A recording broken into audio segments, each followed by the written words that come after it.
Great test, Elizabeth Short. What's a sexy girl like you so sad about? Elizabeth Short was a pale, pie-faced, blue-eyed, dark-haired Irish Protestant girl from the suburbs of Boston, Massachusetts.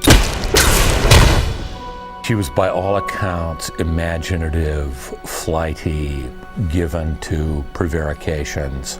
She may have been a habitual liar. She was certainly a romantic.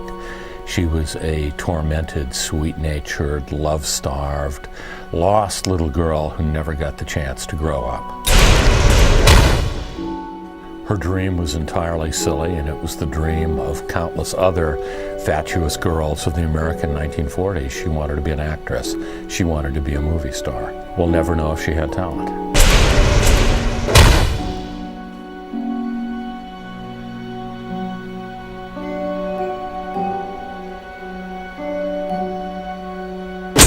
Elizabeth Short was last seen on the night of January 9th, 1947 at the Biltmore Hotel downtown. Her body was found Wednesday morning, January 15th. A woman named Bersinger, who was walking her infant child in a baby stroller south on Norton Avenue between Coliseum Street and 39th Street, saw what looked at first glance to be a mannequin off the sidewalk a few inches into the lot. It was Elizabeth Short. A radio car was dispatched, and what they found was a naked female adult, severed in half, and several detectives as well as the news media responded to the location. She was nude. She had been bisected at the waist. Bottom half of her body was posed obscenely.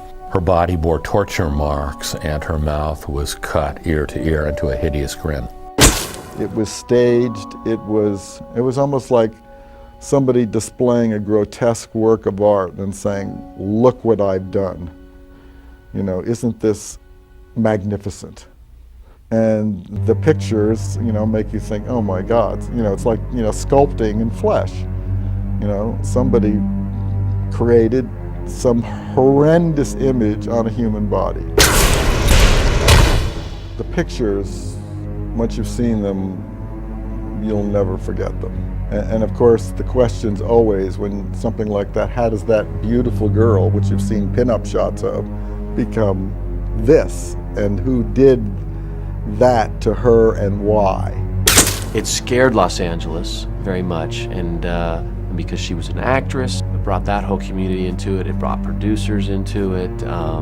It was sort of a seedy story, yet it was sort of a sexy story at the same time because she was attractive. She was a young starlet hoping to make it in Hollywood, and now she is found in a vacant lot, mutilated beyond belief.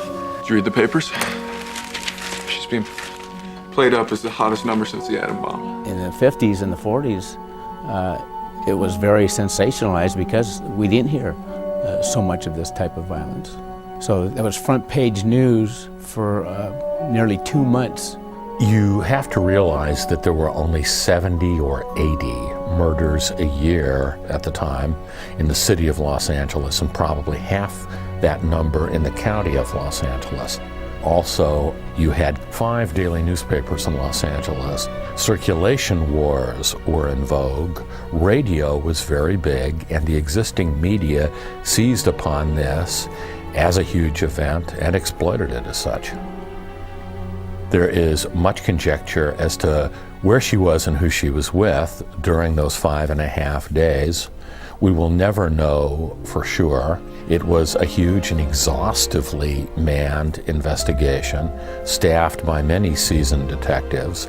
They were tripping over each other out in the field. The copious media publicity that this case engendered served to hinder the investigation because many, many leads came in, lunatic leads, people ratting off estranged lovers, people ratting off people who owed them money. It became a circus. With publicity, you get confessions. With confessions, you get crazies, liars, and false leads. So, we keep some things quiet. We had a lot of confessing Sams at the time that wanted to admit or say that they had killed the Black Dahlia, but those people were questioned, and because of the evidence that we had and the things we knew about the murder, they were eliminated. Thank our friend Bevo Means at the Examiner See, Bevo's painting Betty in a black dress like some actress in that Alan Ladd movie, Blue Dahlia. Should triple our confessions. Many theories abound as to why Elizabeth Short became known as the Black Dahlia. Some people say that she habituated a drugstore soda fountain in Long Beach, and that sailors down there near the naval installation saw her. She was always dressed solely in black and dubbed her the Black Dahlia. I don't think that's the case. So other people will tell you that Jack Smith, who is a columnist for the LA Times, dubbed her that. That isn't the case either. Or Bevo Means of the Herald, he called her that. I simply think that someone dropped the tag on her, and it related to the film The Blue Dahlia, which had been released the prior year, 1946, an Alan Ladd, Veronica Lake, William Bendix movie. Oh, you can smile. I was beginning to wonder. I was born in March of 48. The crime occurred in January of 47. Here's what happened. When I was 10 years old, in June of 1958, my mother was murdered.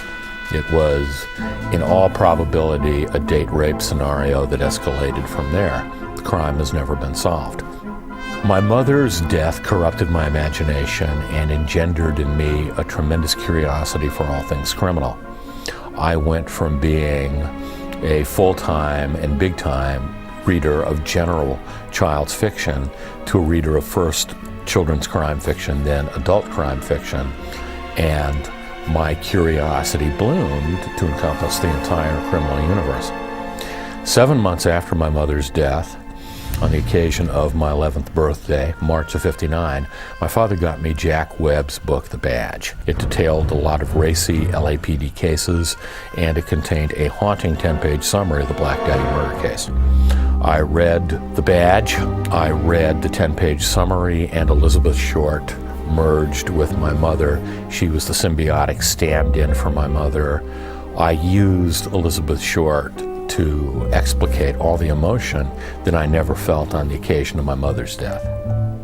I took the construction of a single, obscure, and wholly unnoteworthy young woman, her death, and how it ramifies in the lives of scores of people over a sustained period of time.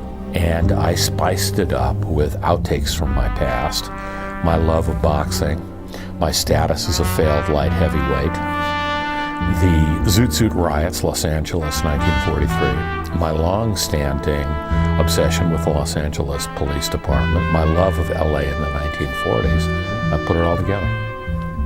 The Black Dahlia was that breakout book for me. It was my 7th novel.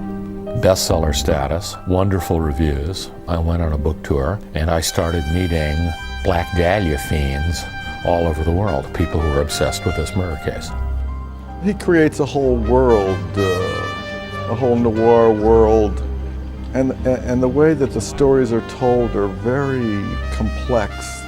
There's nothing simple about it, and very unusual, and A does not follow B, does follow C. And the Black Dahlia, there are like 4 different stories going on simultaneously, and he has such a unique way of interweaving these different stories and the way things happen and the coincidences, and it makes it uniquely Elroy.